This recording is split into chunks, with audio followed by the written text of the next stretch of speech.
और गौरव हिस्सा भी हैं। पार्थिव, आपसे एक सवाल पूछूंगा। Q1 अपडेट्स कल से आज तक में, कल रात में 2 Q1 अपडेट्स आए। एक बहुत ही शानदार, वो है Bajaj finance. Year on year बहुत बढ़िया तगड़ी ग्रोथ दिखाई है लोन्स में। In fact month on month QOQ भी बहुत अच्छा नंबर आया। स्टॉक टॉप से करेक्टेड दिखाई दे रहा है।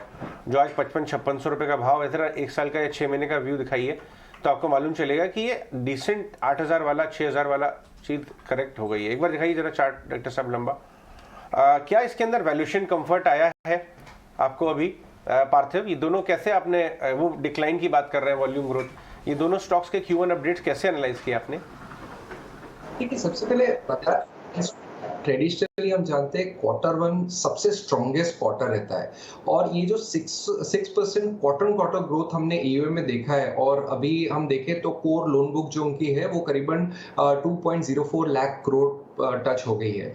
ये जो ट्रेडिशनली अगर मैं पास्ट में देखूं तो ये Q1 का जो रन रेट होता था ग्रोथ का वो करीबन 8 से 10% का होता था। नो डाउट ये बेस इफेक्ट हो रहा है। Still, I would say a very commendable job in terms of 6% growth in such base of AUM.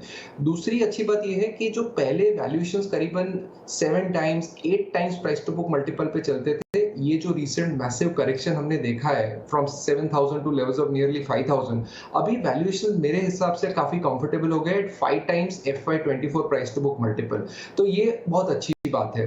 दूसरा, आई थिंक थोड़ा ये देखना रहेगा, नो डाउट Q1 में one of the record breaking highest customer addition की है which is to the tune of 2.7 million customers.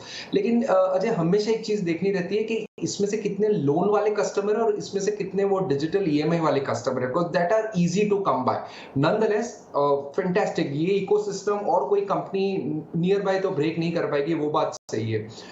एक slide worry जो स्ट्रीट को रहेगा कि स्प्रेड्स कैसा मेंटेन करते हैं और वो Q1 के कॉन कॉल के बाद पता चलेगा, बिकॉज काफी सारी NCDs है जो मैच्योरिंग स्टेज पे है, तो जब रिन्यू करते हैं तो उसमें कॉस्ट बढ़ते हैं क्या वो देखना जरूरी रहेगा। But nonetheless we are very comfortable suggesting, और निकुंज ने बहुत ही फैंटास्टिक तरीके से समझाया कि यहाँ पे एक सॉलिड कंपाउंडर स्टोरी बन सकती है।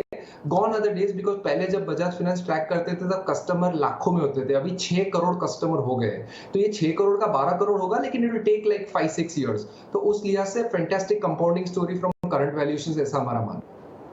राइट, ठीक है, बिल्कुल। तो ये बजाज फाइनेंस पर तो एक फंडामेंटल व्यू तो दे ही रहे हैं पार्थिव, लेकिन इस बीच आज किस तरह से परफॉर्म कर सकता है बजाज फाइनेंस? ऑलरेडी परफॉर्म कर रहा है पिछले 2 दिन से, लेकिन क्या ये जो मूव है ये आज भी जारी रह सकते हैं? और इस बीच आप देख रहे हैं मैक्रोटेक के, लोधा डेवलपर्स के भी प्री सेल्स नंबर्स आए हैं।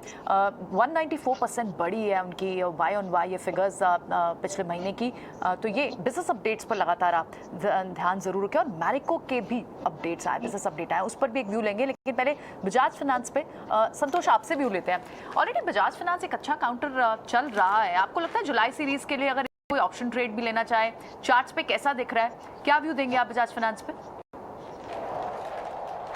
बजाज फाइनेंस में एक बहुत ही हेल्दी करेक्शन देखने को मिला था, लेकिन अब लग रहा है कि शायद ये 5200 के आसपास बेस बना के बाउंस बैक कर रहा है और हायर हाइज हायर लोज बना रहा है। लेकिन ऊपर की और 5800 जो इसका 50 डे मूविंग एवरेज है वो इमीडिएट रेजिस्टेंस का काम करेगा। अगर 5800 के ऊपर सस्टेन कर जाता है तो हमको एक रैली देखने को मिल सकती है स्टॉक में। इस सीरीज में शायद 6200 6400 तक के टारगेट देखने को मिल सकते हैं। तो थोड़ा सा रिस्क लेके यहाँ पे कॉल ऑप्शन के जरिए ट्रेड किया जा सकता है। 5800 का कॉल ऑप्शन ले सकते हैं, जो अभी अराउंड इसका 5800 के कॉल ऑप्शन की बात करें तो करीबन अभी ये आपका 125 के आसपास चल रहा है। तो यहाँ पे 75 रुपीज के स्टॉप लॉस से 225 तक के टारगेट के लिए अप्रोच किया जा सकता है।